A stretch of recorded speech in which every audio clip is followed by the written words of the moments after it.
अस्सलाम वालेकुम जी। आज का टॉपिक हमारे पास सिक्वेशनल लॉजिक सर्किट है। नया चैप्टर शुरू हो रहा है। इससे पहले कॉम्बिनेशनल लॉजिक सर्किट्स पढ़ रहे थे, तो आज हम सिक्वेशनल लॉजिक सर्किट्स को देखना शुरू करेंगे। इसकी एग्जांपल्स में देखेंगे कि आपके पास काउंटर्स होते हैं, रजिस्टर्स होते हैं। वो आगे चल के ज़ाहिर है पूरा चैप्टर में उसी पे मुश्तमिल होगा। तो आज तो बेसिक समझना है कि सिक्वेशनल लॉजिक सर्किट्स क्या होते हैं, कितनी तरह की टाइप्स होती हैं।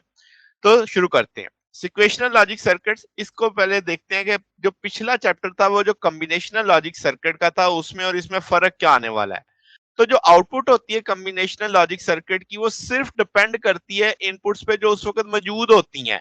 और कॉम्बिनेशनल लॉजिक जो सर्किट होता है वो आउटपुट दे देता है जैसे ही आप इनपुट लगाते हैं। ठीक होगी बात। यानी आपकी जो इनपुट है उसके लिहाज से उसी वक्त आपकी आउटपुट आ रही है, कोई उस वक्त कोई उसमें और किसी चीज से उसका कोई लेना देना नहीं। मगर जब सर्किट की आउटपुट उसकी प्रेजेंट स्टेट पे भी डिपेंड करें और उसकी प्रीवियस पे भी डिपेंड करें, तो ऐसे सर्किट को सिक्वेशनल लॉजिक सर्किट का नाम देते हैं।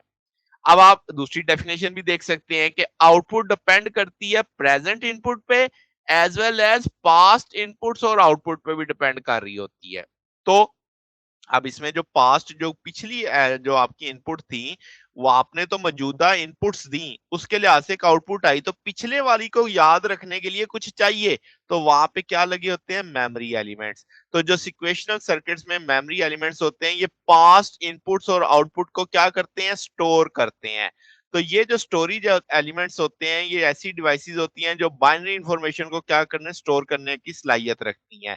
ये बाइनरी इंफॉर्मेशन जब स्टोर हो जाती है इन एलिमेंट्स में, तो आप गिवन टाइम के लिए तो आप डिफाइन करते हैं फिर state of sequential circuit at that time. अच्छा, अगर हम समझे इसको, तो लेट्स से कि सिक्वेशनल सर्किट अब दो हिस्सों पे मुश्तमिल होगा। एक होगा कॉम्बिनेशनल सर्किट, और जो जुड़ा होगा किसके साथ? मेमोरी एलिमेंट के साथ, फीडबैक पाथ के जरिए, जैसे आप यहाँ पे देख सकते हैं। तो जो सिक्वेशनल सर्किट है वो रिसीव करेगा binary information from external inputs, जैसे आप यहाँ पे देख सकते हैं। और आपके पास वो जो प्रेजेंट स्टेट में है, और आपके पास जो स्टोरेज एलिमेंट है उससे भी वापस आ रही है, ये जो मेमोरी एलिमेंट से आप देख रहे हैं इनपुट आ रही है। तो मिलके ये उसकी प्रेजेंट स्टेट बनाएंगे, जो उसकी बाइनरी वैल्यू आउटपुट पे यानी आपके पास रिजल्ट आएगा। तो ये जो एक्सटर्नल इनपुट्स हैं, ये भी यानी आपके पास कंडीशन जैसे ही चेंज होगी तो आपके पास वो स्टोरेज एलिमेंट की कंडीशन को चेंज करेगा। यानी यहाँ पे जो बदलाव आएगा उसके लिहाज से फिर यहाँ पे भी बदलाव आएगा, वो उसके उसको यहाँ पे फॉरवर्ड कर देगा। तो ब्लॉक डायग्राम हमें क्या बता रही है कि जो आउटपुट है सिक्वेशनल सर्किट की, वो आपके पास फंक्शन है किस चीज का? इनपुट्स का, दिस वन। और आपके पास present state of storage element का, जो उस वक्त उसने इससे पीछे स्टोर करके रखा हुआ है। तो जो नेक्स्ट स्टेट है स्टोरेज एलिमेंट की, वो भी फंक्शन है किसका? एक्सटर्नल इनपुट्स का, क्योंकि जब यहां से इनपुट गई तो इसमें भी फिर बदलाव आना है। जो पहले से स्टोर थी वो तो इधर आ गई, तो नई कंडीशन यहाँ पे आ जाएगी ना। तो ये चीज समझनी है। तो टाइप ऑफ सिक्वेशनल सर्किट्स की अगर हम बात करें तो दो मेन टाइप्स हैं आपके पास, जो डिपेंड करती हैं उनकी टाइमिंग ऑफ सिग्नल के ऊपर, जो उस पर यानी फंक्शन होगा उस चीज का, उसके लिहाज से हम तय करते हैं। एक है सिंक्रोनस सिक्वेशनल सर्किट, जिसे हम सादा लफ्जों में क्लॉक्ड सिक्वेशनल सर्किट्स भी कहते हैं। एसिंक्रोनस या अनक्लॉक्ड सिक्वेशनल सर्किट, अब दोनों को बारी बारी देखते हैं। तो सिंक्रोनस आपके पास या क्लॉक सिक्वेशनल सर्किट्स क्या होगा कि हम कहेंगे एक ऐसा सिक्वेशनल सर्किट जिसका बिहेवियर हम डिफाइन करेंगे knowledge of it signal eight discrete instant of time. ठीक है। या और सादा लफ्जों में कह लो कि ऐसा सर्किट जो क्लॉक पल्स को यूज करेगा ताकि हम कंट्रोल कर सकें स्टोरेज एलिमेंट को, और उसे हम कहेंगे क्लॉक सिक्वेशनल सर्किट। जरा डिटेल में समझते हैं। तो जो सिंक्रोनस सर्किट है, आप कहेंगे कि जो इसकी एक्टिविटी हो रही है सर्किट के अंदर, और जो रिजल्ट अपडेट कर रहा है स्टोर्ड वैल्यू में, वो सिंक्रोनाइज होगा किसके साथ? अक्रंस ऑफ क्लॉक पल्स के साथ। अब ये क्लॉक पल्स क्या है वो समझते हैं। कि ये जो सिस्टम होते हैं जिसमें मेमोरी एलिमेंट, आप जैसे मैंने कहा कि इफेक्ट होता है डिस्क्रीट इंस्टेंट ऑफ वैल्यूम, जो मैं आपने यहाँ पे शुरू में भी लिखा कि डिस्क्रीट इंस्टेंट ऑफ वैल्यूम, वो क्या होगा? सिंक्रोनाइजेशन अचीव होगी एक टाइमिंग डिवाइस से, जिसे हम सिस्टम क्लॉक करेंगे। वो एक periodic train of clock pulses generate करेगा। ये जो क्लॉक सिग्नल जनरेट होगा, इसे हम CLOCK या CLK भी लिखा होता है मुख्तलिफ किताबों में।